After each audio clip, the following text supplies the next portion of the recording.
जो एक खुशी का यादगार पर्व है, जो विजय का पर्व है। दुनिया में भी बहुत ही उमंग के साथ इस त्योहार को मनाते हैं। ये त्योहार इतना विशेष है जो अकेले नहीं मनाया जाता, लेकिन अपने साथ अनेक त्योहारों को साथ लेकर आता है। 5 दिनों तक चलने वाला ये पावन त्योहार जो अनेक रहस्यों को समेटे हुए हैं। तो आज हम सभी जो दीपावली का ये पावन पर्व मना रहे हैं, जहां पर एक और श्री राम जी के विजय का प्रतीक दीपावली का ये त्योहार जो घर घर में खुशहाली लेकर आता है, हमें ये स्मृति दिलाता है कि अच्छाई की हमेशा जीत होती है, सत्यता की जीत होती है और विजय सत्य की निश्चित है। अंतिम विजय सत्य की ही होती है। इसलिए दिखाते हैं कि रावण के साथ महायुद्ध में राम की जीत हुई और अयोध्या आने की खुशी में बहुत ही प्यार से अयोध्या निवासियों ने दीपावली का पावन पर्व मनाया। केवल अयोध्या निवासियों ने ही नहीं, लेकिन दीपावली का ये पावन पर्व हमें एक बात की और भी स्मृति दिलाता है कि अब वह स्वर्णिम दुनिया दूर नहीं है, अर्थात वो सुखमय संसार जहां पर एक धर्म, एक राज्य, एक भाषा, सुख शांति का राज्य था, वह स्वर्णिम दुनिया अब आई थी आई। तो ये वो दिन है, अर्थात वो युग है जो अभी बहुत बहुत समीप है। इसलिए दीपावली का जब हम पावन पर्व मनाते हैं तो उसके लिए कई विधि विधानों को हम अपनाते हैं। घर घर की सफाई करना, नए वस्त्र खरीदना, मिठाइयाँ खरीदना, फुलझड़ियाँ जलाना, आतिशबाजी जलाना, बहुत सारे कार्य हम करते हैं और उसके साथ हम इस दीपावली के कार्यक्रम को मनाते हैं। अगर हम सब विचार करें जिसमें विशेष स्वच्छता का हम ध्यान रखते हैं। अगर आपने लक्ष्मी माँ को ध्यान से देखा होगा तो कहीं लक्ष्मी जी को कमल के फूल पर दिखाया है और दूसरी तरफ उनकी सवारी क्या दिखाते हैं? लक्ष्मी जी की सवारी क्या दिखाते हैं? उल्लू दिखाते हैं। कहाँ उल्लू और कहाँ कमल का फूल। तो जरूर इसके पीछे कोई आध्यात्मिकता छिपी हुई है। नए वस्त्र पहनना, घर घर की कोने कोने की सफाई करना, इन सब के पीछे कुछ ना कुछ आध्यात्मिक रहस्य समाये हुए हैं। तो वास्तव में हम सब जो दीपावली का त्योहार मनाते हैं, माना आने वाला स्वर्णिम दुनिया जो परमात्मा पिता हमें याद दिलाते हैं, स्मृति दिलाते हैं कि जब तक हम अपने मन की सफाई नहीं करेंगे, और सफाई एक तो होती है रोज की सफाई, लेकिन दीपावली की जब हम सफाई करते हैं तो विशेष कोने कोने को हम साफ करते हैं कि कहीं कोई गंदगी हमारे घर में रह ना जाए।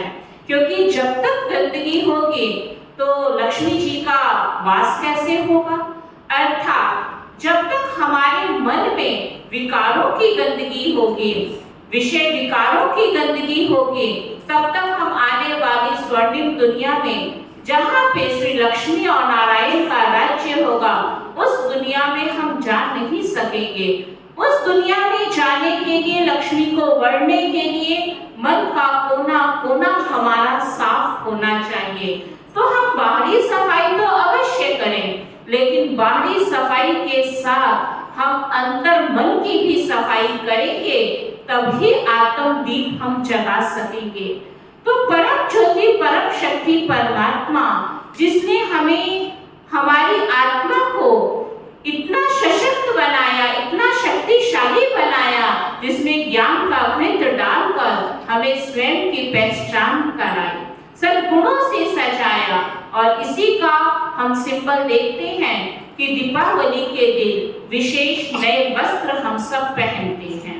अब नए वस्त्र माना बाहरी वस्त्रों की बात नहीं है, लेकिन सद्गुणों के वस्त्रों की बात है कि जिस प्रकार स्थूल वस्त्रों के पहनने से व्यक्ति कितना सुंदर लगता है, ठीक इसी प्रकार जब व्यक्ति के जीवन से अवगुण समाप्त हो जाते हैं और सद्गुण आ जाते हैं, ज्ञान गुण शक्तियों से हम अपने जीवन को सजाते हैं, तब जाकर हमारा जीवन क्या बन जाता है?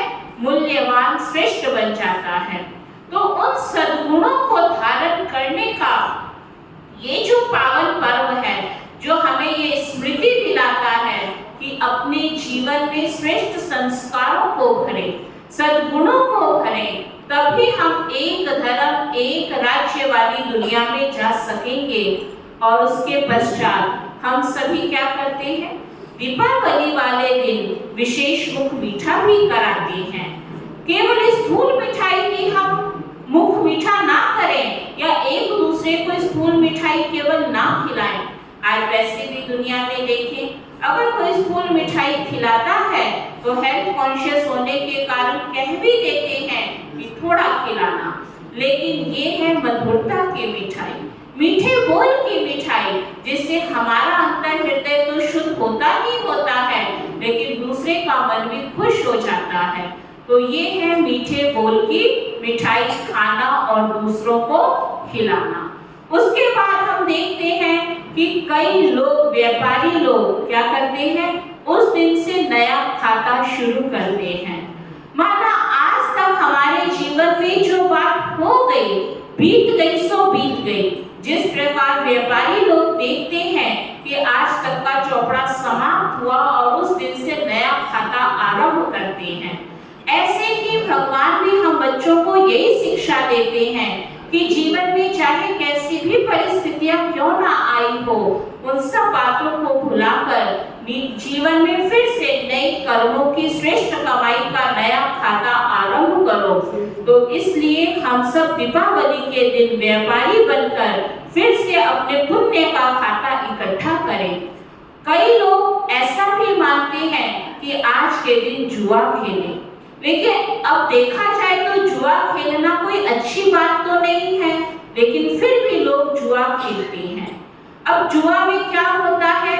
व्यक्ति अपना तन मन धन सब दांव पे लगाता है। अब स्थूल जुआ तो हमको नहीं खेलना है, लेकिन परमात्मा ने हमें बताया कि वर्तमान समय जो समय चल रहा है, ये है कल्याणकारी संगम युग, और इस समय को पहचान कर परमात्मा को अपना सच्चा साथी बनाकर जो आत्माएं परमात्मा के इस कार्य में अपना तन मन धन ईश्वरीय सेवा में लगाते हैं, तो परमात्मा उनको एक नहीं लेकिन कई गुना बढ़ाकर उनको उनके भाग्य का देता है। तो हम परमात्मा के साथ ऐसा सच्चा सौदा करें, ना कि कोई स्थूल रीति से हम जुआ आदि खेलें। इसी तरह दीपावली के दिन आप देखेंगे, जब हम लक्ष्मी माँ का आवाहन करते हैं तो लक्ष्मी जी के साथ गणेश जी का भी आवाहन होता है, और गणेश जी प्रतीक हैं किसका? विघ्नों को हरने वाला, शुभता का प्रतीक है, इसलिए शुभ और लाभ लिखा होता है। माना शुभ तभी हो सकता है जब हम सबके लिए लाभ का अगर उल्टा कर दें तो शब्द आता है भला। माना जब सबके लिए भलाई मन में होगी, सबके लिए शुभ भावना मन में होगी, तो हमारे जीवन में केवल एक ही स्थान रह जाएगा और वो है लाभ, माना सफलता। तो लक्ष्मी माँ के केवल कदमों से आपके घर में नहीं धन धान्य से संपन्न हो जाएंगे, लेकिन जो व्यक्ति सबके लिए अच्छा सोचता है, श्रेष्ठ मन में भावना रखता है, भलाई के लिए ही सोचता है, उसका जीवन सद्गुणों से भरपूर होने के कारण संतोष धन की उसको प्राप्ति होती है, और लक्ष्मी माँ का ऐसा आशीर्वाद प्राप्त हो जाता है जो तन मन धन से उसके जीवन में कभी कोई कमी नहीं आती है, उसका जीवन खुशहाल हो जाता है। तो इस प्रकार से केवल हम स्थूल विधि विधानों को ही ना केवल अपनाएं, लेकिन उसके साथ साथ इस आध्यात्मिकता को समझकर फिर अगर हम सही रीति से त्योहार मनाएंगे तो ये त्योहार हमारे जीवन में खुशहाली कर देगा, हमारी आत्मा की ज्योत सदा सदा के लिए जग जाता है। इसलिए उस परम शक्ति परमात्मा को परम ज्योति कहा जाता है और उस परम ज्योति परमात्मा ने हम आत्मा रूपी दीपकों को जगाया। इसलिए दुनिया में भी अगर आप देखेंगे तो मिट्टी के दीपक को जगाया जाता है और उसमें घृत डाल के उस लौ को जगाया जाता है। वास्तव में ये शरीर जो 5 तत्वों का बना हुआ है, ये मिट्टी का दीपक है जिसमें अजर अमर अविनाशी आत्मा विराजमान है और उस आत्मा को परमात्मा पिता ने ज्ञान का वृत्त डालकर हमारी आत्मा जो मूर्छित हो गई थी, ज्ञान का वृत्त डालकर उसको सुजाग करती है। तो फिर से ऐसे पावन पर्व की आप सबको ढेर सारी शुभकामनाएं, बधाई हो, बधाई हो, बधाई हो। ओम शांति।